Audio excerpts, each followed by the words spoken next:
we've called the meeting to order. Let's start by the pledge of allegiance. Everyone please stand.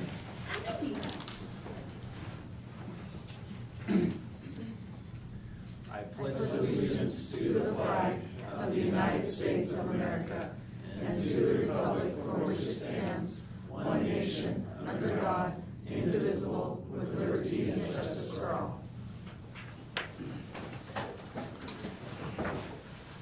Okay, there's nothing, is there anything that we need to change in the agenda?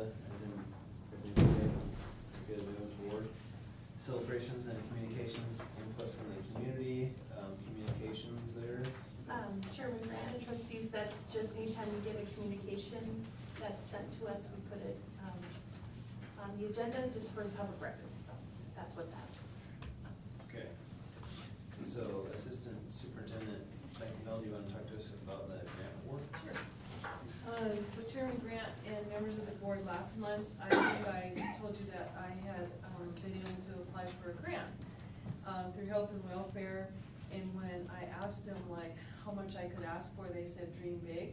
So I did, with the help of Elmira and a budget and Sergeant King and Allison. And so I was able to write all this stuff up. They told us they'd let us know by September 1st, and I hadn't heard of September 1st, and I'm like, oh, I don't dare ask, because I'm sure maybe it was like, no, we didn't get it. And so last Wednesday, I finally thought, I'm just gonna find out where we're at. And she said, hey, it just funny you should say that, because I just sent you an award letter. And so we got everything that we asked for in the grant, so $329,000. And it was specifically, the grant was specifically for the things that we could ask for. So it's for a nurse, for a social worker, for a counselor, for more health aides. I'd asked for a drug and alcohol counselor, and so maybe a variation of that. And then maybe some work with a mental health consultant, whatever that looks like. So we've already posted for a nurse, we've posted for a social worker, we've posted for health aides, and we're talking with the secondary team about what that secondary counselor should look like, and what kind of other, like drug and alcohol and mental health advisors we want. But it was pretty exciting to get all of that, so, yeah. I'm excited. Good job. Thank you. Yeah, good job, thank you. You want to just do the rest? You want to talk to us about the Kuna Award? I can do the first part, and then you can do the last part, how's that? Yeah. Okay. Chairman and trustees, it's my honor to once again kind of kick back off our Kuna Award. And these are some amazing people, some students and some of our staff members, and then we also have a community member that we're going to acknowledge tonight. And as you can see, we have some students. We have a special education teacher that was nominated several times. And then we have a special education paraprofessional. And then our new PE teacher and coach. Then I'll turn this over to Kim to talk about it. So, do you want, are we gonna show the video first? Or do we not? Okay. Yeah. Okay, let's show the video first.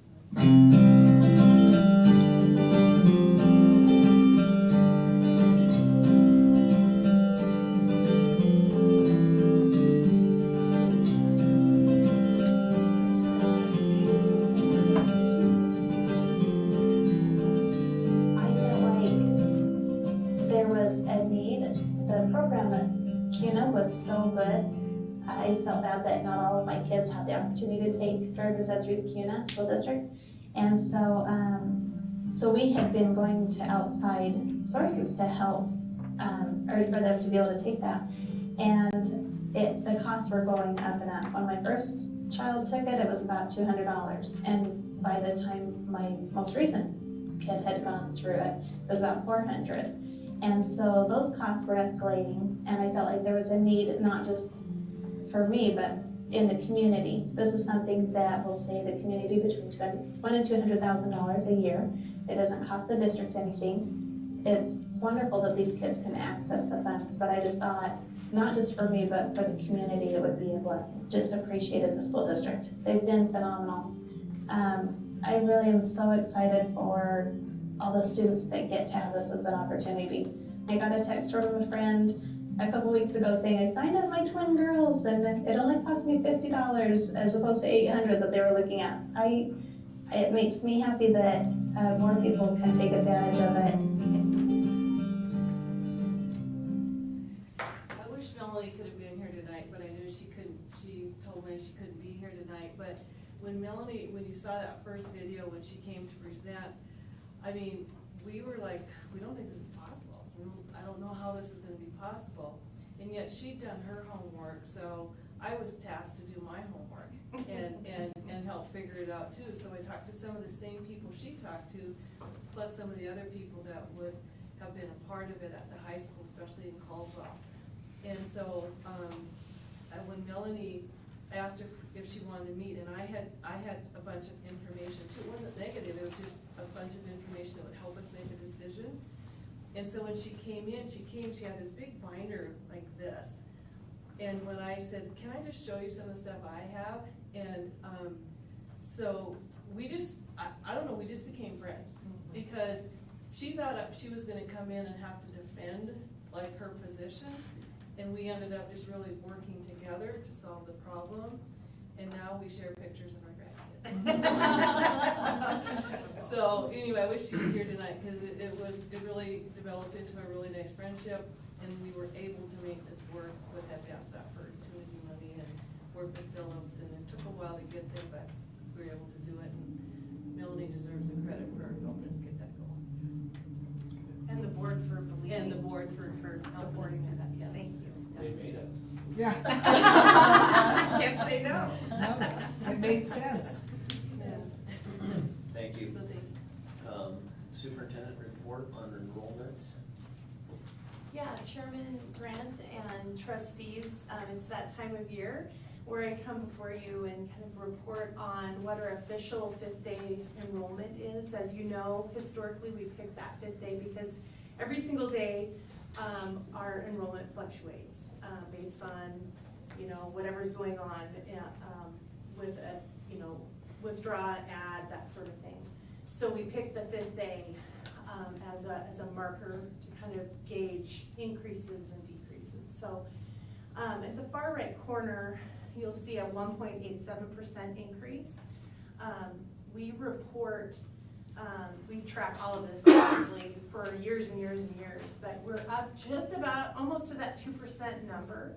It'll be interesting to see how that changes throughout the school year, and we track that. Brian and I track that together the first Monday of every month. We'll continue to monitor that.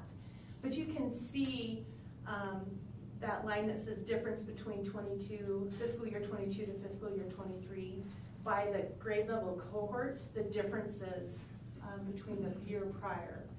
And then Brian looked at the cohort change, so we could start to see the number of students who are coming that are new to us, if that makes sense.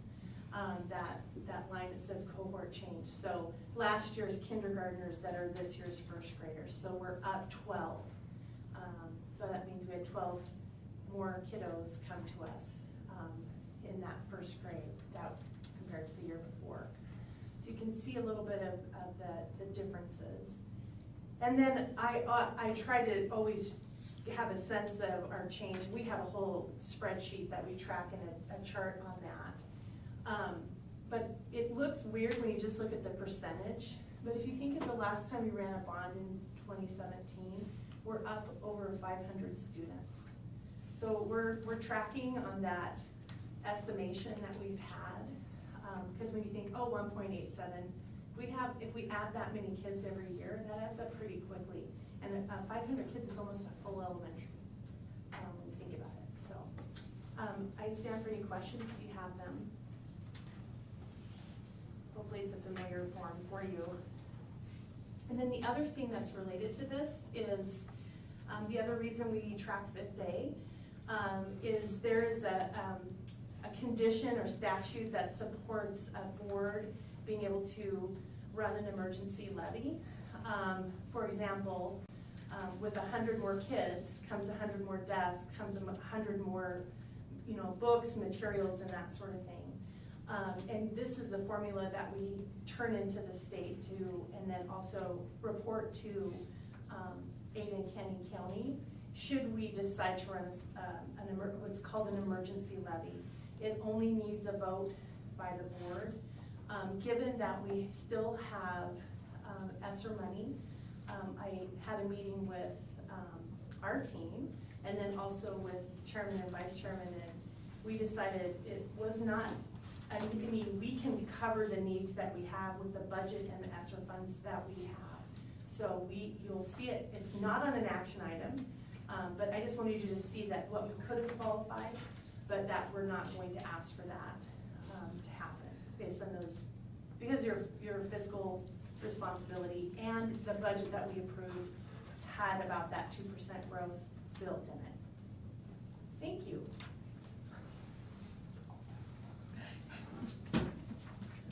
Okay, thank you.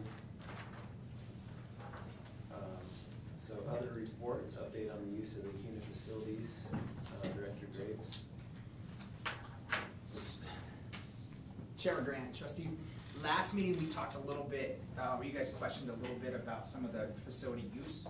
So I was tasked with, young gentleman in the back, Ben Gleaton, our custodial and facilities supervisor. We put together just some information for you guys, and at the very end, maybe some suggestions for next steps. But please ask questions. I may lean on Ben or even Wendy to talk a little bit about the history. But just kind of looking at the playgrounds, the fields, the gyms, the multi-purpose use rooms, KPAC. For those of you that don't know, maybe in the audience, KPAC is our Performing Arts Center at Kuna. Cafeteria, just things that we provide for our community and as well as our Parks and Rec. Just so you guys remember kind of our renter priority from what we assume or what we've traditionally done.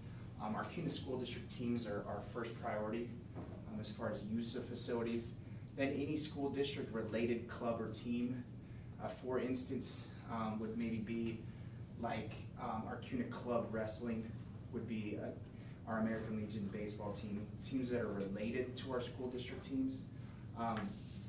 Third in our assumed renter priority is any youth programs, Kuna Youth Baseball, Softball Association, Kuna Parks and Rec Optimist. Then you start to lean kind of into the community and churches. This is where we put like your homeowners associations, Girl Scouts, Boy Scouts, your local churches that use our facilities. Then the last two are kind of the organizations that are more your true money makers. And this is probably something that's changed in the last 13 years since this agreement was made, is just the increase of private clubs. Those sporting teams that are for profit. They're not your Kuna youth team with the little reversible jersey and jeans. This is the kids that they have their backpacks and their helmets, and you're making some money. And then lastly is your private companies and businesses. I think of Mr. Beamer and myself being dance dads. That's definitely companies that make a lot of money, and then they use our facilities. So the first one is what parks and recreation facilities that the district provides the city of Kuna for free. We have 6 parks, elementary playgrounds that we provide for the city, 8 sites with multiple practice fields. From as small as Indian Creek, maybe you could squeeze a little soccer practice on there, to as big as Fremont and Hubbard, where you could probably get upwards of 20 practices going on there. We have 3 youth baseball and softball fields. I put a slash there, that's your field that's just all dirt. So you could use it for a small, young baseball team or softball. 2 youth baseball fields, 70 foot and 90 foot. A JV softball field, which is still located at Kuna Middle, and a JV baseball field that's over at Reed. We provide the city 2 6-court tennis facilities, 2 youth football lacrosse fields and tracks. Those are kind of your middle school fields. They're typically in the fall painted for you, mowed for you. You just show up and use. And then this one with the high school softball, baseball, soccer, football, lacrosse, track stadiums, kind of our larger high school facilities.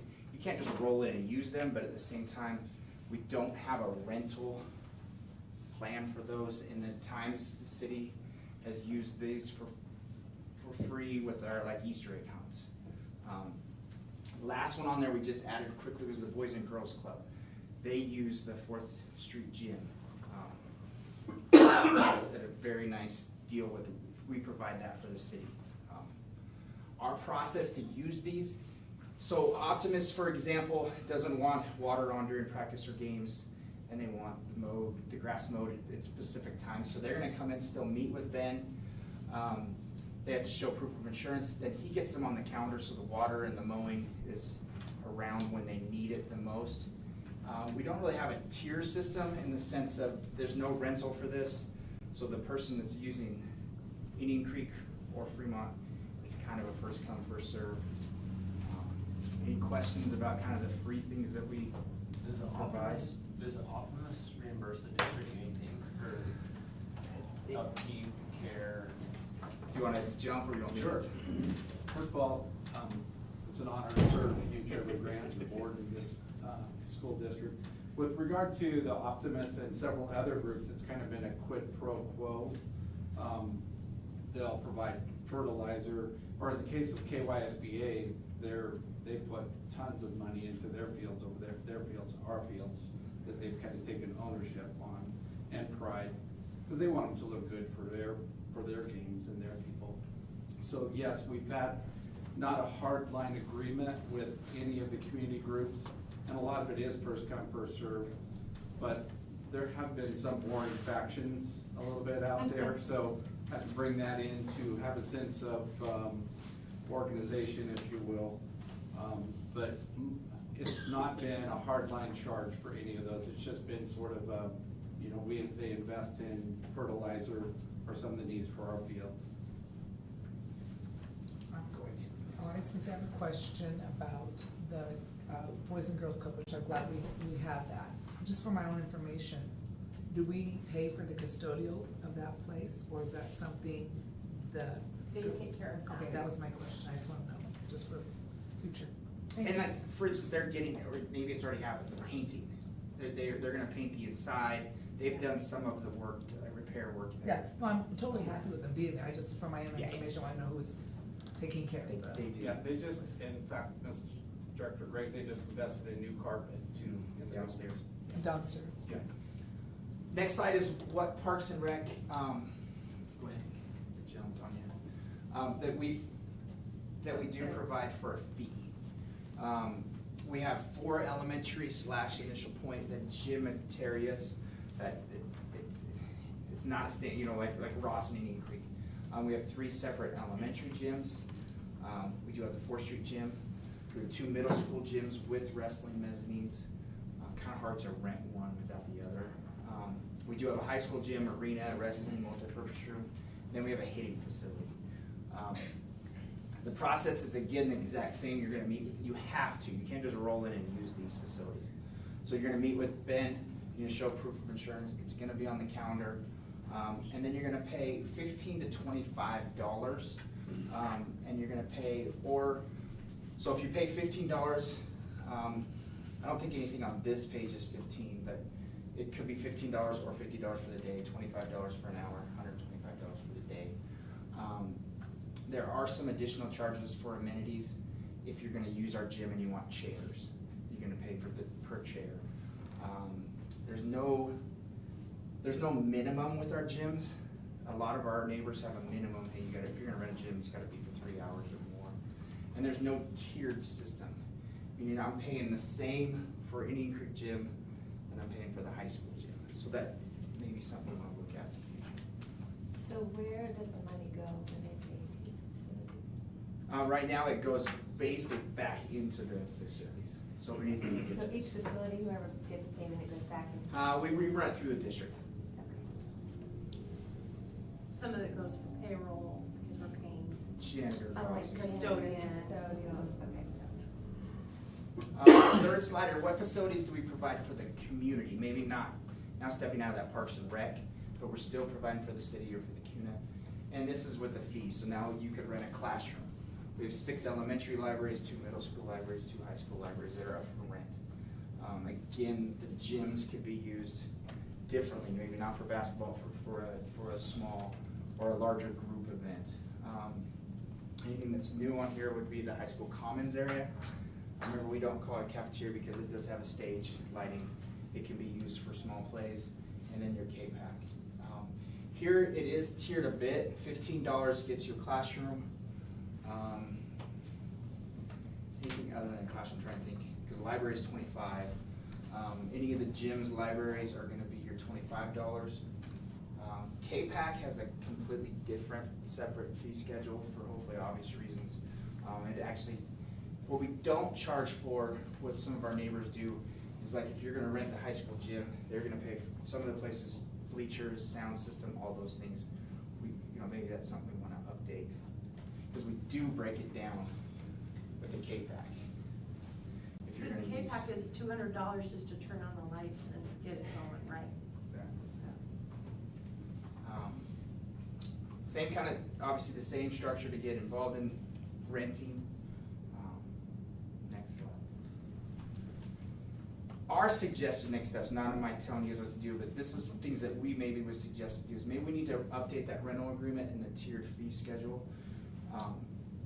Maybe create board policy. It looks like in our rental agreement, there's something that mentions policy, but it definitely needs to be updated. It hadn't been since 2004. Maybe do an audit of who's using our facilities, how much are they using our facilities, what groups. Are there a lot of people that are for profit, or is it mostly our youth? Then maybe do a quick comparison to other districts. Ben's already done that. He's given me most of everybody that's in the neighbor, other than Melba, to compare. And then possibly whatever else you guys would like me to do. And then we come back maybe in November or December and report back to you if there's anything you guys want us to do specifically. We need some more money to buy pole poles. So you know, I think it's good. I think, yeah, we need some updates. I think you guys are doing, I think you're on the right track. Is there any other questions you guys have? How much do we bring in now? Is there a ballpark figure? It's not real hard money because it varies from year to year. Right, you COVID said the was custodial free. and You're all right. I think if I venture to guess, it was between 60 and 80,000 a year. That's everything. One of the things that maybe hurt our rental business is the increase in our programs, the growth in our orchestra, our band, our choir. We have so many more concerts that it's harder and harder to rent our K-Pack because it's in use by our kids more, which is a great thing. Same with adding lacrosse, probably rugby, we have teams all the way down to freshman level again, so our use is a lot higher. So Superintendent Graves, when you say create a board policy, what exactly do you mean that we're creating? It looks like there's Just part of that our they'll rental use it? agreement. Yeah, part of our rental agreement looks like it has some policy in it, so just get that, whether it needs to be Cleaned up. created as standalone. And obviously you guys are gonna approve it, so we would go out there and find, from Jill and update our policy. Capture intent, like what is the intent of the board with our facilities? Yeah. I And it may even go back to that very first slide. agree. Trustee Nixon, is we think that we've got it prioritized on who we rent to Right, first, and who right. maybe that's not what you guys agree. No, I think school kids first. And who do we make money off of and who do we not charge at all? To just make sure that that's exactly, because we think we know what you guys want, but people have changed since 2010, so we wanna make sure it's still Yeah. current and correct. Well, as we're getting larger community, people are gonna wanna use it, and it's important that we probably do have something set up and Absolutely. a policy so that we aren't going here and there, and this person gets this and that. Yeah. But we have something to set back and say, this is what we do. And being a former baseball guy, even the term Little League is almost dinosaur. The new club world is totally different, and I think we do have quite a few people possibly taking advantage of us calling themselves youth sports, and they're not. They're money-making machines. My kid's in one, and it's crazy. My boys did basketball, and I can't tell you how much money we put into that. It drives me nuts when we have, you'll have a club that they pretend like they're a Kuna club. And my might have one kid on there. Yes, sir. And then they're making money. And they're Yes. paying $25 or whatever for a Or couple. free. Yeah, or they're getting it for free, which has happened before. I've actually been booted out of gyms before for someone like in that situation, and I'm a volunteer for Yeah. community youth basketball or something like that. Yeah. So we just gotta be careful and make sure that's not happening. So that's why we thought, just get this updated in front of you guys again. Okay, thank you guys. Thanks.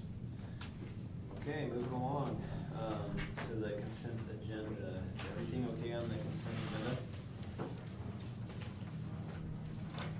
Make a motion that we approve the consent agenda. Do we have a second?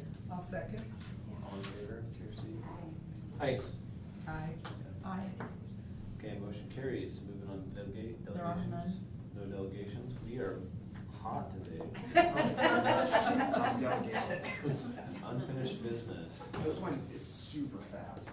Super fast. Yeah, and it has graphics. Okay, this is record time.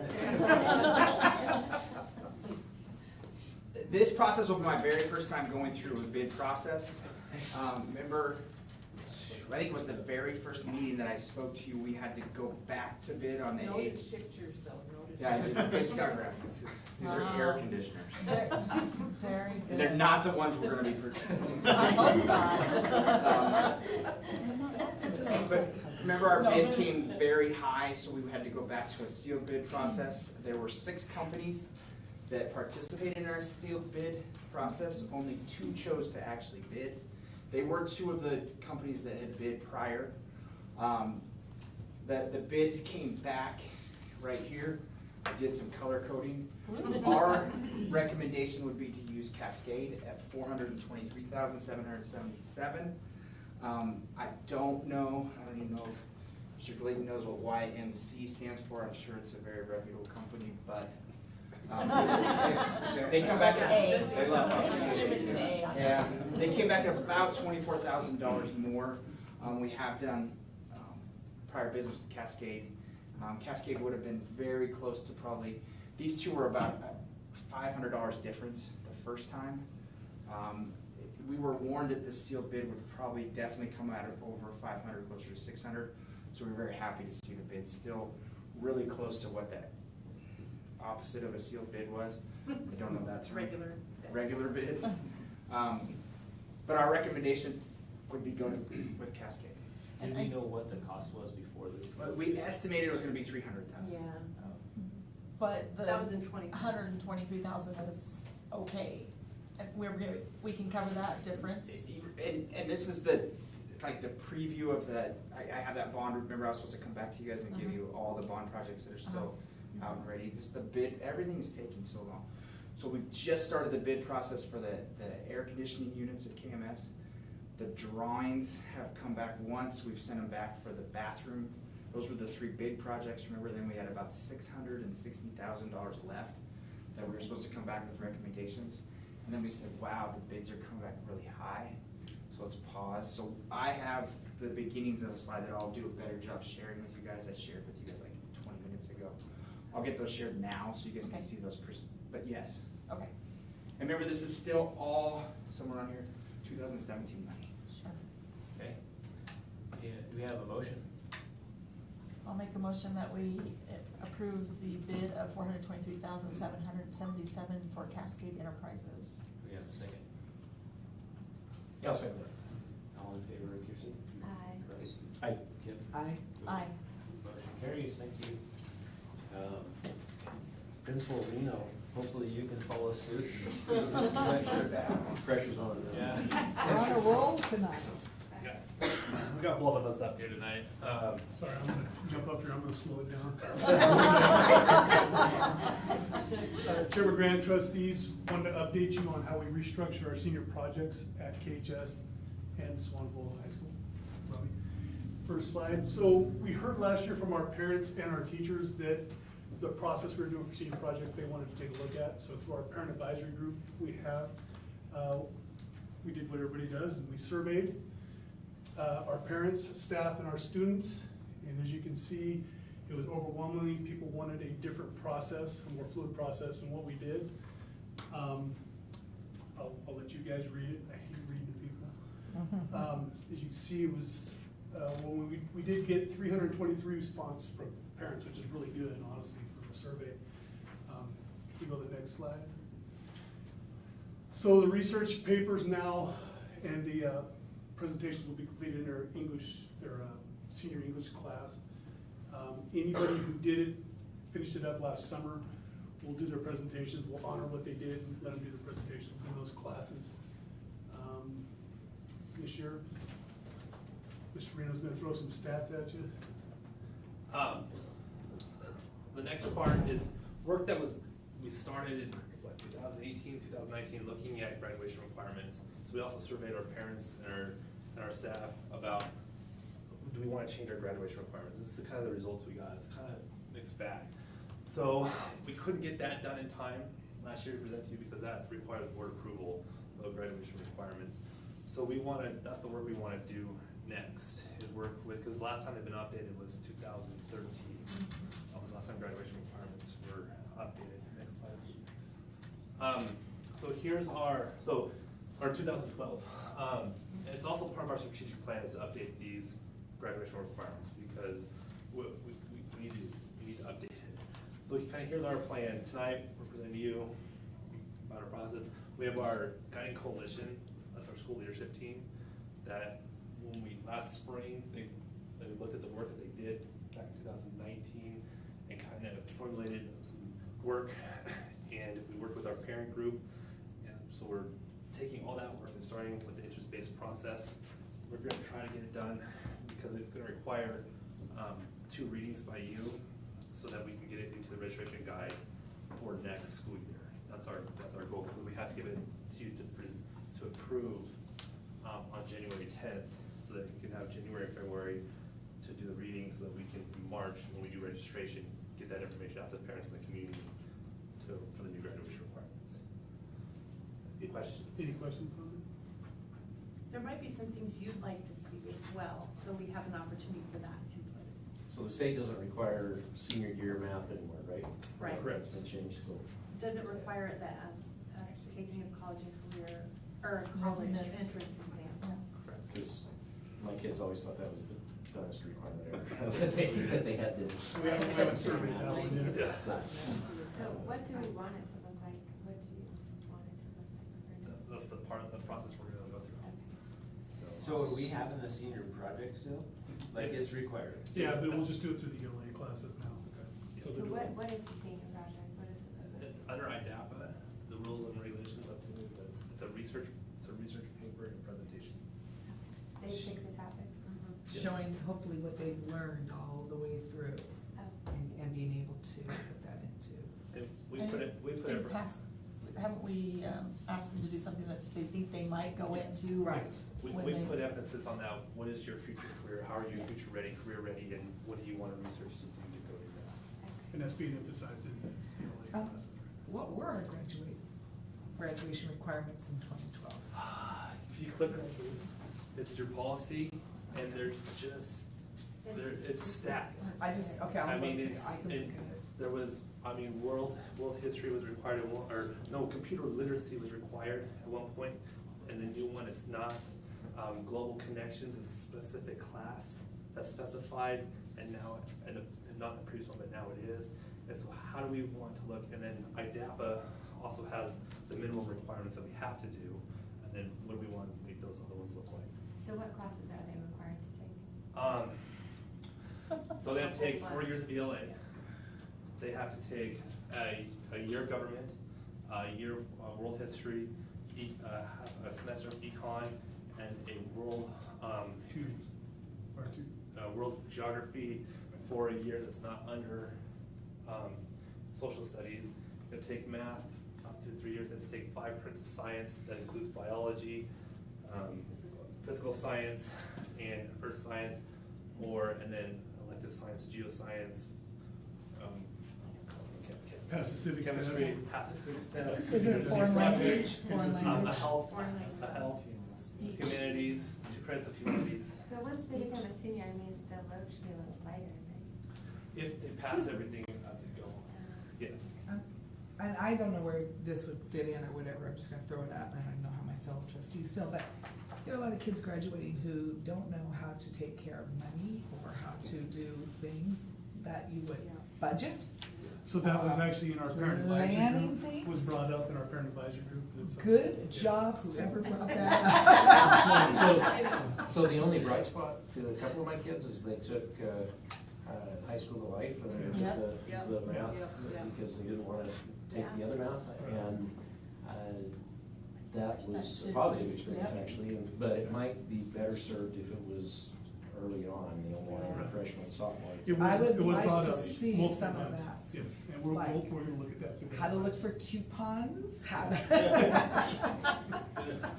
just something Yes. life skills. I really feel that we don't do that anymore. And, Absolutely. How to write a resume. how to write a resume, those kind of things, because kids graduating don't all go to college. Correct. There's some things that I think they need to And know. that's the nice thing about our CTE programs, we can build those things, in Yeah, those yeah. caps. I'm just speaking for myself, don't know how you guys feel, but I'd like to see something along these lines.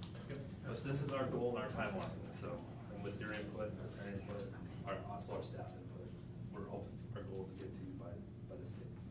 I know Vice Chairman Thomas has, with the early graduation applications, I know this is where this kind of initially started, correct? Yeah, Wanna it is. talk about It- that? Those early graduation requests are not my favorite, because I see the opportunity for kids to, with the money that they can get from the state, and that they can do so much. So that's part of what I want to avoid, is that kiddos can take advantage of that senior year and last year at graduation, when they read how many credits each one of those kids was graduating with, that's phenomenal to me, so I wanna look that direction too.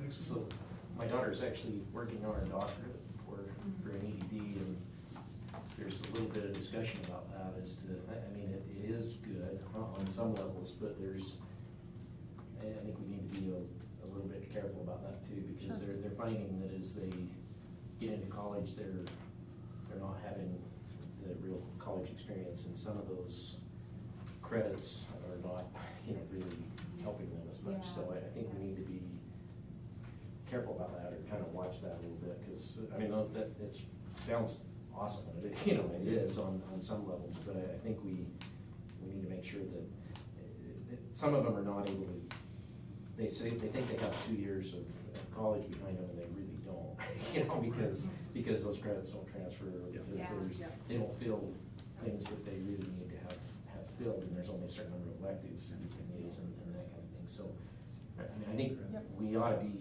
focused on trying to move them forward, but credits might not be just Sure. the all Yeah. of that. And as far not as every kid's gonna go to four-year college either, so, there has to be some way that we can address that with some fluidity. So we have career counselors that guide them, and they do a good job of guiding them and telling them that process. I think a lot of, to kind of piggyback on what he's saying too, is just making sure we have effective teachers that are in those courses that are supposed to be college courses. So let's say they take a chemistry class that's a college course that they get credit for, and then they go to college and they take chemistry and then they're like, what the heck?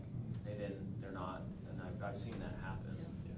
And it's just, I know it's tough, but just trying to make sure we have good teachers we want good teachers across the board, Right. obviously. Yeah, I know what you're saying. Go ahead, you start, and So, I'll finish.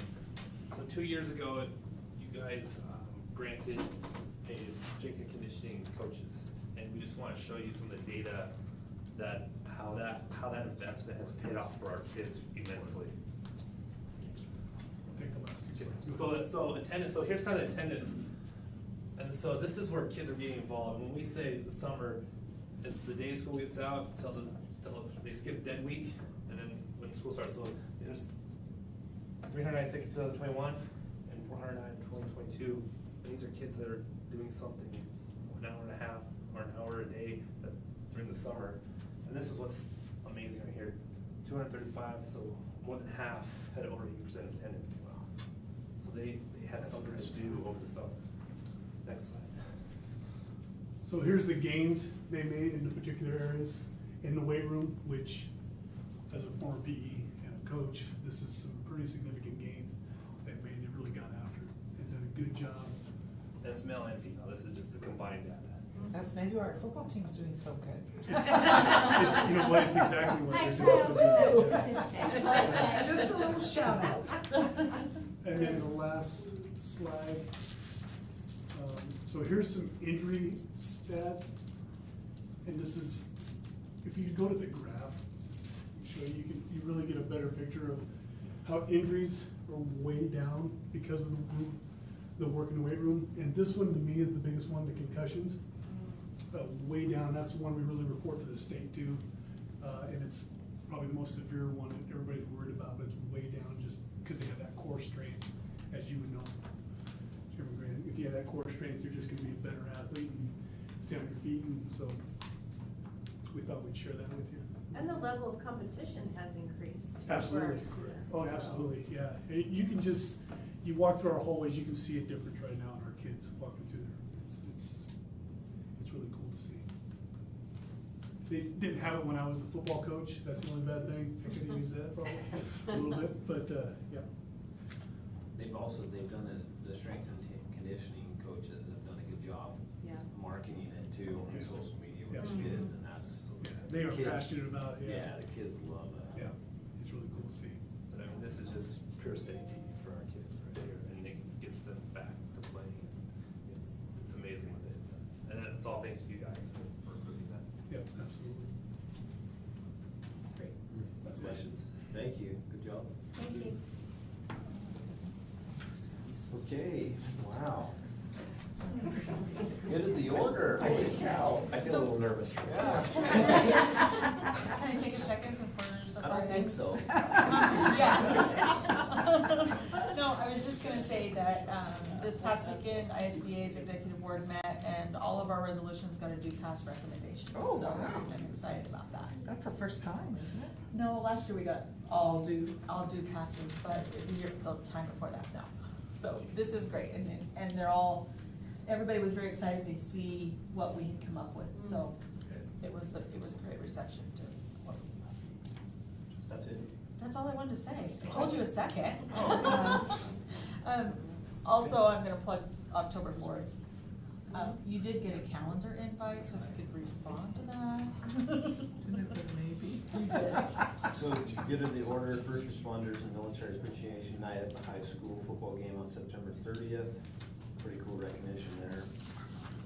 Region 3 ISBA meeting on October 4th at 6:30 PM at Swan Falls High School. The ISBA annual convention in Coeur d'Alene, November 9th through the 11th. So, And I have a question for Deanne.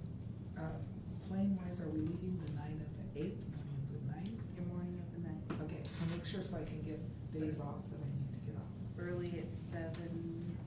Okay. So we might make it there for early birds or no? No.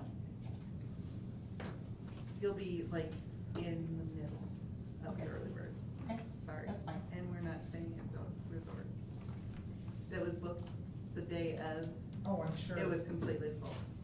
And I put us on the waiting list, but it's still pretty, the prices are ridiculous, I think. So we have the sister hotel, which is 10 minutes away. We've stayed off Yeah, so. before. Off grid. It's fine. If I hear back from them, I will take the rooms, but, Thank you. she, when I talked to the booking person, she was like, yeah, they were gone that day. So, They don't they give us don't the save, whole- they don't save very many of the rooms, so. Thank you. do we, this is probably record timing. Do we have a motion to adjourn? Wow. Wow. I will make the motion that we adjourn at 7:20. We have the I second. second that. All in favor? Joy? Aye. Kim? Aye. Russ? Aye. Thank you. Thanks. I think there was one that